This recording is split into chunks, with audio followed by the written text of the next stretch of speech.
Moments ago, the indicted Trump attorney landed in Atlanta. He's expected to negotiate his bond and then surrender at the Fulton County Jail. I'm going to go straight to Fulton County, where CNN's Paula Reed is. Paula, Rudy Giuliani is now on the ground in Atlanta, preparing to surrender to authorities. Set the scene there. So, Dana, in just moments, we expect that Rudy Giuliani's team will come here to the Fulton County Courthouse. They are scheduled to meet with the district attorney's office to negotiate the terms of Rudy Giuliani's release. Once they get that bond agreement in place, then Giuliani can head to the Fulton County Sheriff's Office to surrender. I mean, that's truly remarkable, Dana, when you consider the career he's had. At one point, he was one of the nation's top law enforcement officials in New York as a U.S. attorney. But as part of his surrender, he will have his fingerprints taken and also a mugshot that is expected to eventually become public. Now, as we know, Rudy Giuliani has had a difficult time finding a lawyer here in Georgia to represent him. He owes his other attorneys millions of dollars in unpaid legal bills right now. All he needs today is someone with a Georgia license to sign his bond agreement. And we have learned that they do have someone who can help him through that process. He's also traveling with his spokesman and his longtime friend and unindicted co-conspirator in this case, Bernie Kerik.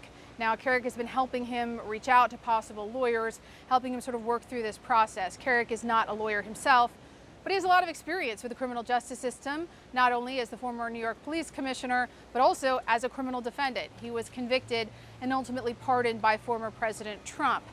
Now, I want to note, Dana, when Giuliani arrived here today, he did not come into Hartsfield-Jackson Atlanta Airport like the rest of us do when we fly Delta to come down here. He arrived to a private airport in a private plane. And it is unclear how he paid for that, considering the fact that his lawyers were in court just last week insisting that he has no money to pay his legal bills. So that's something we're working to report out, but we'll be watching every step of the way as Rudy Giuliani goes through this process. Most defendants have spread this out over 2 days, meeting with the DA to do bond and then surrendering. He wants to do it all today. I'm told by a source, Dana, he wants to get it all completed before former President Trump comes to Atlanta tomorrow. I'm sure he does. Pretty amazing detail about flying private. We're obviously digging in to see what the details of that are as we wait for him to show up where you are, Paula. I want to bring in, thank you, Paula. I want to bring in former federal prosecutor Elliot Williams and Gwen Keyes Fleming, a former DeKalb County District Attorney. Thank you to both of you. Gwen, I want to start with you, somebody who is familiar with how things go down there in Georgia. What are you looking for, in particular in the short term, as Rudy Giuliani shows up?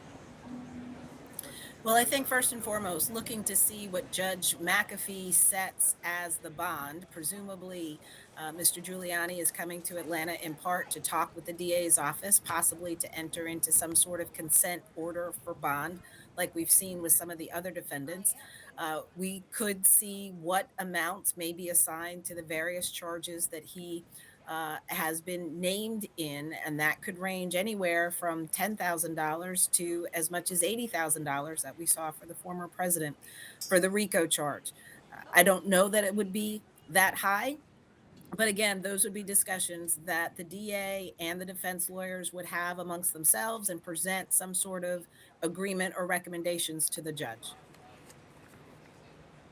And Elliot, what are you looking for? I'm looking for how quickly they can come to some sort of agreement as to the terms here. I know the reporting before had said that Mayor Giuliani intended to wrap this all up in a day, but frankly, as Gwen knows better than anybody else, court proceedings take a long time, negotiations take a long time, and what are the terms that they're going to be able to get Rudy Giuliani's attorneys to agree to, starting with, number one, the dollar amount, number two, the terms of his conditions, the terms of his release, the conditions, but also restrictions on speech or comments or other activity he can do. All of those things will have to be hammered out. And I think it's ambitious that they think that they'll get this all done in one day. And Gwen, I'm sure you heard the former New York City mayor talking before he left New York when he came out of his apartment building about the fact that now the prosecutors are going after lawyers and it's a new day and it's a disgrace and all of those arguments. You are a lawyer, but you also are somebody who understands Georgia law. How do you think that the judge and ultimately a jury is going to look at and maybe absorb those arguments? So obviously, lawyers are a critical part of the criminal justice system, and they are bound by ethics in every state. However, our laws do recognize that even when lawyers cross the line and commit acts that constitute a crime or constitute a conspiracy or are part of the RICO indictment, like we see here, they can be charged, and it will be up to a jury based on evidence from both sides, but particularly the DA, to demonstrate how far across the ethical line or the criminal line any of the lawyers that have been charged actually went. And so, again, she bears the burden of proof. But I think you heard from her the confidence that she has in the evidence to demonstrate that these were not within the bounds of zealously representing a client, that these acts crossed a line, and therefore the defendants should be held accountable for that. Elliot? Yeah, I'd say the same thing. I think we can't understate the point that lawyers. Look, it's important for lawyers to be able to provide their clients with zealous advocacy in a secret one-on-one relationship where they're providing good advice to people in a time of need. That does not entitle attorneys to break the law, and there is certainly sometimes a fine line that courts and juries will have to toe in assessing how appropriate an attorney's conduct was. But simply being an attorney doesn't give anybody carte blanche to violate the law. And I think we're seeing some of those arguments coming from the Trump attorney, some of the attorneys here, in effect, hiding behind their law licenses when they were accused of quite serious misconduct. Okay, Elliot Williams, Gwen Keys Fleming, thank you so much for your insights. I really appreciate it.